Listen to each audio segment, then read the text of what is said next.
This is a small modular reactor power plant.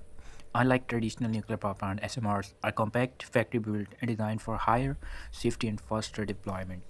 Their smaller size allow installation near cities or remote areas with minimal land use. Inside the reactor vessel, uranium fuel rods are arranged in a precise configuration. When nuclear fusion begins, uranium atoms split and release a large amount of heat energy. This controlled reaction is the heart of SMR system. As heat is generated, pressurized water circulates around the reactor core. This cooling system absorbs heat and keeps the reactor at a safe operating temperature. SMRs use passive safety design, allowing cooling to continue even without external power. The heat carried by the coolant is transferred to a steam generator. Here, water turns into high pressure steam without direct contact with radioactive materials. This separation ensures safe and clean energy production. The high pressure steam flow into the turbine's hull. As steam strikes the turbine blade, the turbine begins to rotate.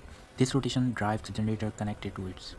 After leaving the turbine, steam enters the condenser system, it cools down, turns back into water, and it recycles into the system. This closed loop process improves efficiency and reduces water consumption. The electricity produced is sent through transformer to increase voltage. Transmission line then carry the power safely to the electrical grid.